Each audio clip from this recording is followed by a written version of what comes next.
The energy in Ponyville was palpable on the morning of Hearts and Hooves Day. It was one of the most beloved holidays of the year for the pony residents, and each couple busily prepared themselves to convey their affections to their special pony in some meaningful way. Ponies of all ages bustled about the streets giving little cards and candies to those who meant the most to them, and with careful planning and consideration, a particular pink party pony made sure to spread the love of the holiday to each and every pony in town. Every pony in Ponyville was enjoying some form of the festivities, with the exception of one honest farm pony. At Sweet Apple Acres, the apple family trees were just beginning to bloom again with life. Their branches were adorned with blossoms that would soon bear the fruit of the family's livelihood. Most spring mornings you could find Applejack and her older brother Big Macintosh busily working to fix up the farm and breathe it back to life after having a long and taxing winter. This day, however, Big Mac had been pulled into the heart of Ponyville by his not-so-secret special pony friend, Miss Cheerilee. Even though the love poison of the previous year had long since worn off, Applejack could tell that the sparks between them were never extinguished. She thought perhaps the Cutie Mark Crusaders had indeed done something right for a change by bringing the two of them together. At the very least, she could see that it made her big brother happy. Winter had taken its toll on the Apple family farm that year, and the day's project was fixing up the side of the old chicken coop. Applejack had all the tools and materials she needed laid out for her while the chickens wandered aimlessly around the pen, undeterred by her work. She wasted no time getting the project underway, paying no heed to the holiday. Applejack wiped away a bead of sweat from her brow as she hammered a board in place. "What in tarnation? Ouch!" she exclaimed, dropping the hammer in surprise directly onto her hoof. She cried out in shock and cradled her hoof to her side for a moment before turning her head to the sky. "What said that?" After a long moment of silence, she warily returned to the task at hoof. "There it is again!" Applejack whirled around, looking for the source of the sound she was hearing, but found no pony in sight. "Cut that out! Show yourself!" After another long moment of silence, Applejack shook her head, attributing her delusion to working too hard, and made a mental promise to go a little easy on the cider drinking. "Now how the hey did you know that? Who are you? Don't pretend you can't hear me!" Applejack backed away from the chicken coop rather abruptly, causing a little commotion amongst the chickens. The startled fowl began flapping and running away aimlessly, while Applejack tried her best to contain them. She carefully backed out of the pen and locked the gate behind her, narrowly avoiding a good and frightened peck to the face. "Pinkie Pie!" Applejack said, spitting out a mouthful of chicken feathers. "Is this some sort of prank for not coming to your Hearts and Hooves Day breakfast extravaganza? I told you I'd be there for the party tonight, but a working mayor's got chores to do, no matter what day it is." Applejack waited, but heard no response, then gritted her teeth and growled before finally making a defeated sigh. "I ain't got time for this nonsense. If I'm gonna spend the night partying at Pinkie's, there's a list of chores I gotta get done." Applejack decided to leave the chicken coop repair for a little later when the chickens had calmed themselves down. She reached for the harness on the plow before pausing and looking up at the sky again. She growled and retracted her hoof, reaching instead for a spare wheel to fix one of the broken carts. She decided to wait until her brother could help with the plowing and figured her time would be better spent repairing the cart. "What in tarnation? How the hey are you doing that? I haven't said a gosh darn word, you big voice in the sky!" she exclaimed, shaking her hoof in the direction of the clouds. "Cut it out!" she said, stamping her hooves on the ground in frustration. As she did so, she accidentally knocked over one of the shovels resting on the barn wall into a pile of junk, sending it scattering about the floor. "Now look what you made me do," she grumbled, and with a sigh she began to clean up the little mess. Applejack paused when she caught sight of a white sequined basket. She recognized it from the day that Rarity had tried impressing Trenderhoof with her simple ways on the farm. Applejack smiled and even managed a short chuckle at the memory. "That was a funny one, wasn't it?" she said aloud. "And to think that Trender pony wanted to stick around the farm just 'cause of me. I'd go plumb crazy having some pony follow me around like that." Hint, hint. She said, her eyes narrowed as she looked up again. After another moment of silence, she gave up with a sigh. Perhaps it wasn't coincidence that she found the basket today and she found her thoughts were lingering on her generous friend as she finished organizing the mess she created. I wouldn't have made this mess if y'all had kept your mouth shut. And what do you mean it ain't a coincidence? Rarity left it here on accident. I don't see why that's important.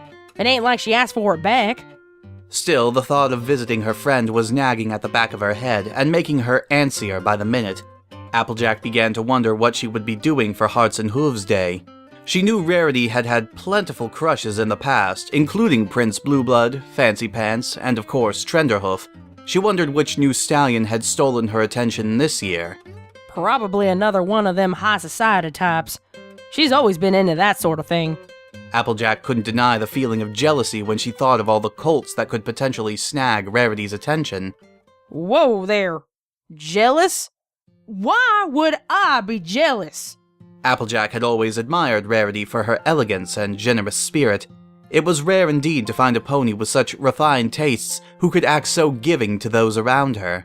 That's why she's the element of generosity, of course. And it ain't just to friends neither. I've seen Rarity generous to perfect strangers on the street. No pony more deserving than she is. Applejack's thoughts began to drift again as she recalled the time she and Rarity had spent together. She wondered how it was possible for two ponies to be so different and yet remain such good friends. Applejack didn't understand high society or fashion, but she was always glad to delight in the achievements and interests of her friend. Spending time with Rarity was a highlight for Applejack, and her heart skipped a beat at the prospect of getting to do it again. Of course I like spending time with my friend. Wait, what was that last part? No matter how Applejack rationalized it, she knew there was a reason she avoided Ponyville today. Oh, really? And what is that, pray tell? She wasn't sure how much time she could spend around Rarity on the most romantic of holidays without letting her true feelings be known. True feelings? Applejack asked warily. Still, something in the back of her mind told her today would be the best day to finally let her heart be known. She would march right up to Rarity and tell her what she thought of her. Hey, Mr. Voice in the Sky? I didn't mean to upset you none. Please don't go do nothing foolish now. She would explain the depth of the respect and admiration she had for her, and not just for her generous spirit, but for the goodness and beauty of her heart. I don't like where this is going. Today would be the day that Applejack would tell Rarity that she loved her, and seal the declaration with a kiss. What are you talking about? I don't love Rarity. Applejack wandered over to a barrel of water, and tried her best to smooth her mane in her hooves, fighting against the butterflies forming in her stomach at the idea of her lips pressed against Rarity's. I would think no such thing! You did this! You put these thoughts here! Her heart was racing, but her mind was set. She wouldn't let another Hearts and Hooves day pass without letting Rarity know how she felt. She carefully positioned her iconic hat on her head and wiped the mud and dirt from her hooves. How are you doing that? Stop! I'm not in love with Rarity, do you hear me? With a nervous sigh, Applejack took the little basket in her hoof and started for Rarity's. Giving it back to her would provide a good excuse for coming over in the first place. She locked the barn door and began the trek to Carousel Boutique. Hey now, let's talk about this. I'm not in love with Rarity, okay? You need to take all this back and leave me alone, you hear? I've got chores to do. I can't play with all this nonsense. Voice? Voice? Voice? Why can't I stop walking? Consarn it!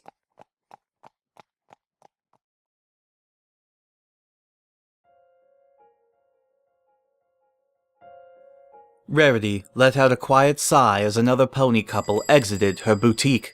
Hearts and Hooves Day was a wonderful day for business as all the stallions in Ponyville scrambled to find the perfect gift for their special sun pony.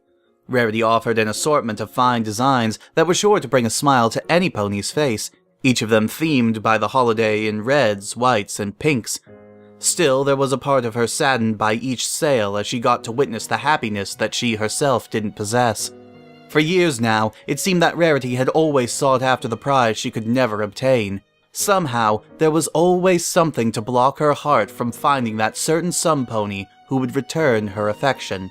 Rarity shook her head, determined not to let the sadness poison her holiday, and instead decided to tidy up a bit around the shop. Using her magic, she put the unsold designs back on display and smoothed the fabric of one of the dresses with her hoof. That particular dress had something of a backstory to it, as she was secretly pleased that it hadn't sold yet. When Twilight's magic had switched every pony's cutie marks, Applejack had attempted to make a gown, and the end result was something far less than desirable. When Rarity reclaimed her boutique, she found the gown tossed into the corner. She had the thought to throw it out immediately, but something about the dress stuck with her. Instead, she kept the gown and worked some of her own magic and creativity into the design. Even though Applejack had her cutie mark at the time, she could still see traces of her friend's personality in the fabric and color choices. She knew she could never hope to get her to wear a dress this formal, but it was something of a secret side project to get it finished. She wondered, if Applejack saw it now, if she would recognize it.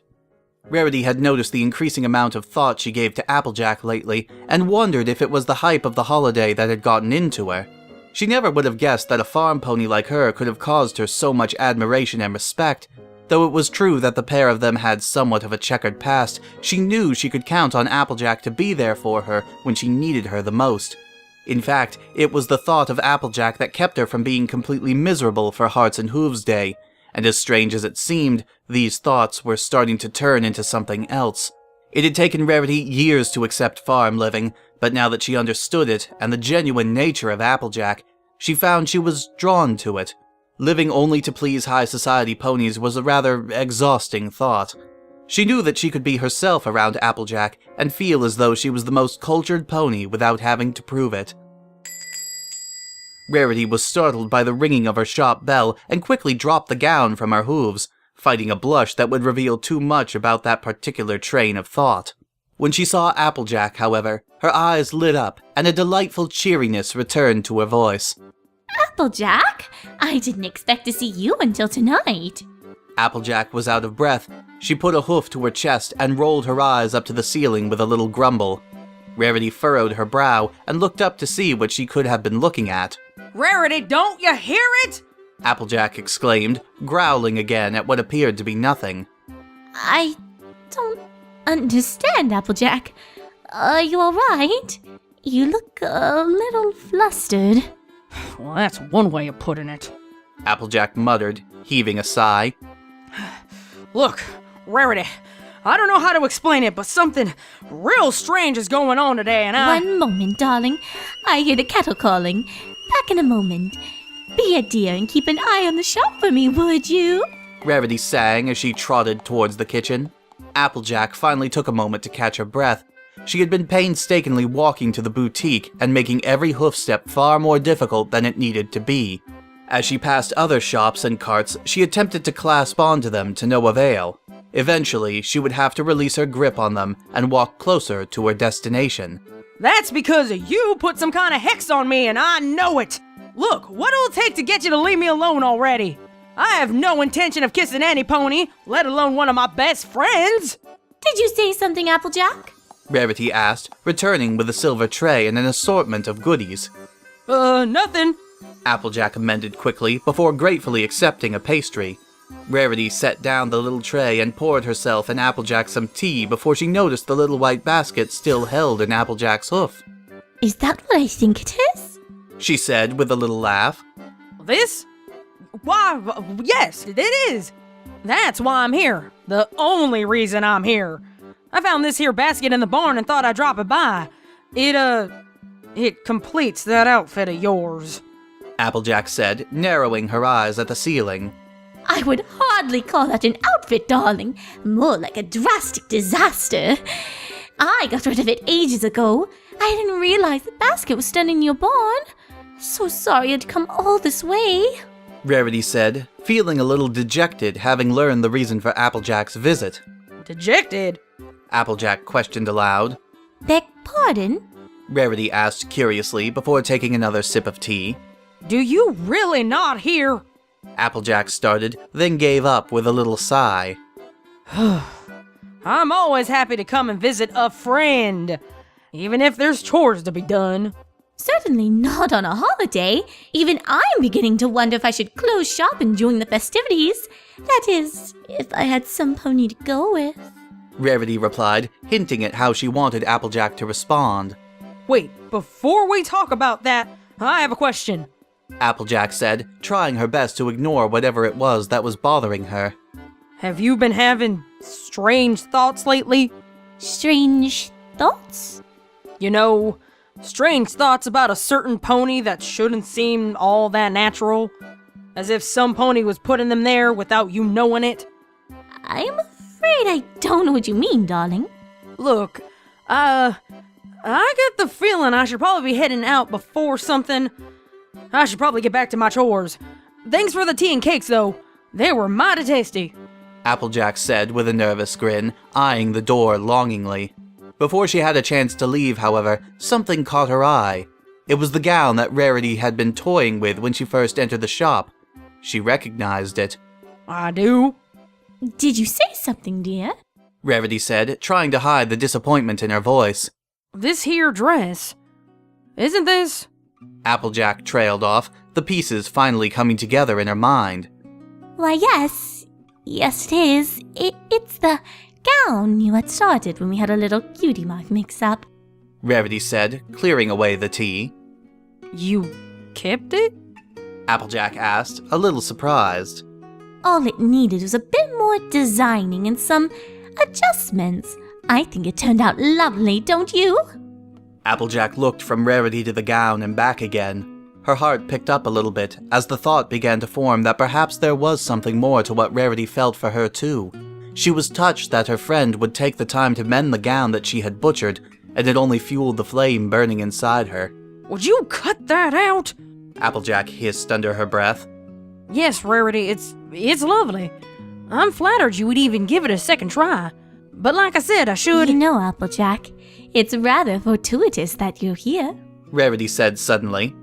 I feel there's something I need to get off my chest. Applejack froze in place, her mind racing to match the pace of her heart. Oh? She said, unsure how to respond. I've been thinking of some pony lately, and I must admit, these thoughts have both surprised and delighted me. Applejack sat down slowly, fearing the worst. It seems to me that all my time and energy is spent frittered away on ponies who don't deserve it. I'm tired of having to prove myself to others as a designer, as a sophisticated party guest. I feel perhaps I've been looking in all the wrong places for a home for my heart. Maybe I've been overlooking the best place for it all along. Rarity? Applejack started, beads of sweat forming on her brow. You don't need to say another word. I think I know exactly what you mean. Rarity looked over to Applejack with a relieved and delighted grin. Applejack's eyes widened and she shook her head. No, I ain't trying to say that. What I mean is, you've been on my mind too. Rarity's smile widened. No, I mean, I didn't do it on purpose. Don't you find this a bit... I mean, isn't this going a tad too fast? It doesn't even make any sense. Love rarely does, Applejack. Love? Oh, Rarity, Applejack's brow was covered with sweat, and her eyes darted back and forth, looking for all the exits. She knew what Rarity was after, and her heart was pounding in anticipation. She also knew that it wouldn't stop until she finally conceded and let her emotions out. I love you, Applejack, Rarity said dreamily. Applejack fought back both a smile and a growl. She gritted her teeth and dug her hooves into the ground before finally shouting, Pony feathers! And closing the distance between herself and Rarity with a kiss. That was nice. Wait, do y'all hear that? Hear what? Nothing. Nothing, he's gone! He's finally gone! Yeah! Who's finally gone? Applejack, dear? No pony at all. I think we did it. Now I can finally get some peace. I know what you mean. No, it'll be interesting to tell our friends about us being an item now. Say what? You know, you and I together. Applejack's heart stopped as the realization hit her. There was no turning it off. She and Rarity were destined to be. No matter how she fought against it, she would learn that fate knew better when it came to lonely hearts. But he said it would stop. And then No!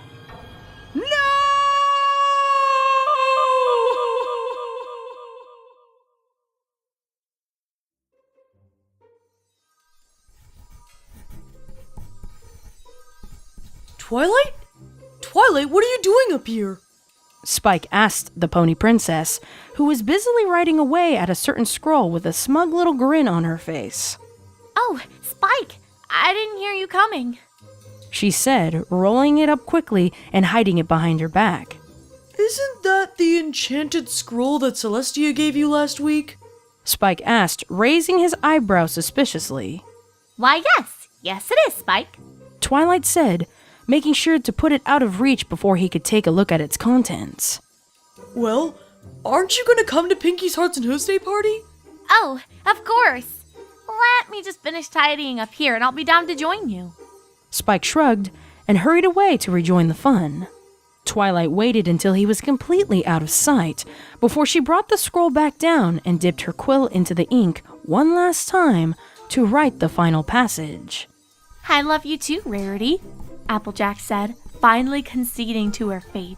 She knew in her heart that she had always held a special place for Rarity, and now she could express it. This would be a Hearts and Hooves Day she would never forget. Twilight said as she finished the scroll and found a place on the bookshelf to hide it. With a little giggle, she trotted out of the library castle to join her friends and prepared herself to hear the shocking news of Rarity and Applejack's sudden romance.